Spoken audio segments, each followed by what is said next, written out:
Hello, and welcome to another installment of utterly pointless comparisons here on Engelbart. Today we're going to take a look at the classic Capcom arcade game Strider. The versions we'll be comparing are the arcade original and the version released by Sega for the Genesis. The arcade original runs on Capcom's CPS-1 arcade board and was released in 1989. Sega brought the game home to the Genesis. Capcom had nothing to do with this version, and it was released in 1990. So, a brief rundown on the hardware differences. For CPS-1, it uses Motorola 68000 CPU, much like the Genesis. It uses a YM2151 sound chip, which is very common for arcade games. Genesis uses the YM2612 and its PSG. The 2612 is technically inferior to the 2151, but it's still very similar in a lot of respects. Now, the arcade version can display up to 256 sprites when you get about 80 for the Genesis.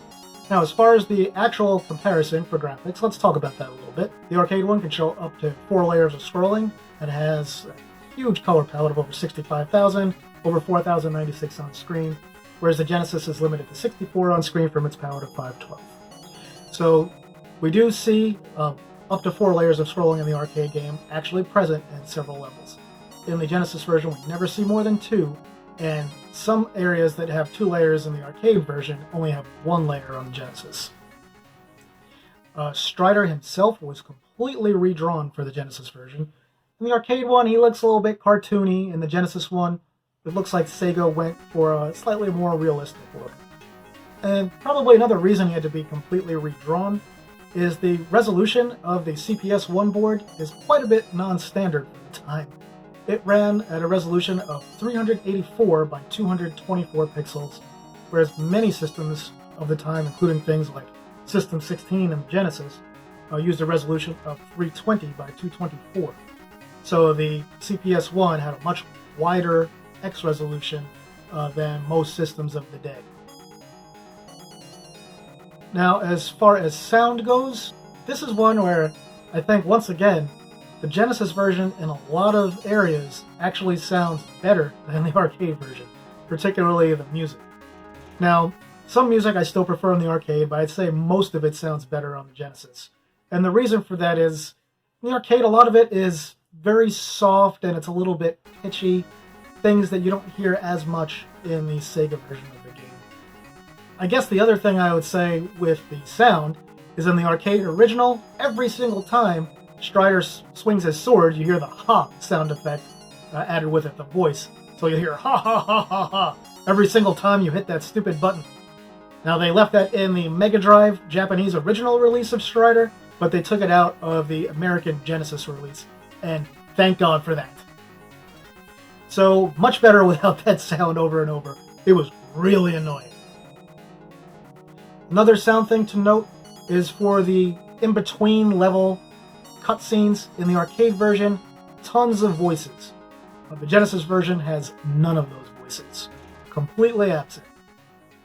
Now let's talk about the gameplay a little bit. It is extremely similar between the two versions, but it's not identical. So you can play most of the game in the same way in both versions, but there are a few areas where you can't quite do the same things in the Genesis one as the arcade. Particularly in the final level. There's a section where in the arcade you can sort of make a mad dash and breeze through it if you're quick and lucky enough. In the Genesis one, you can't really do it the same way.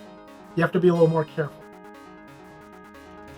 And the other thing I would mention for gameplay is the Genesis version has this annoying quirk where it seems to freeze and load things, and the game will stop for a second or two and then resume in the middle of a level. So yeah, that's annoying. Kind of hurts the gameplay flow a little bit, but really it's still not that impactful. You will still enjoy this game. If you really love arcade Strider, Genesis Strider is an excellent conversion for the time.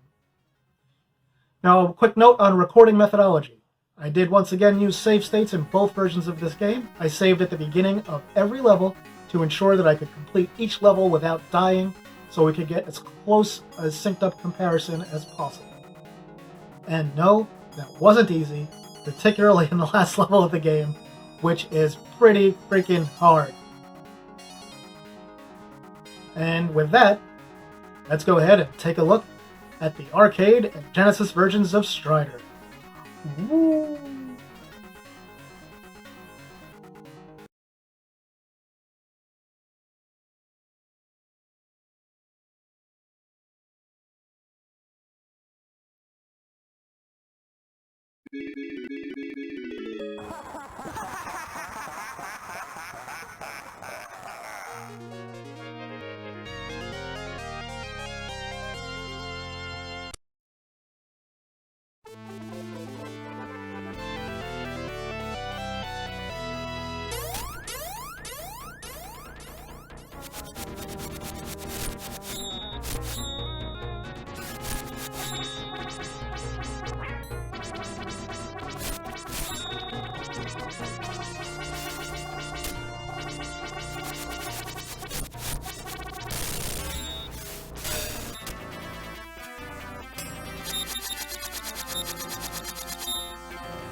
He will never leave Eurasia alive. I got you.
サワラの親玉のところへ連れて行ってもらおうか。你这个笨蛋！只要有空中战舰发入肉，世界就是我们的。サワラにそんな玩具は必要ない。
You dare fight me?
And there you have it, a complete playthrough of both the arcade and Genesis versions of Strider.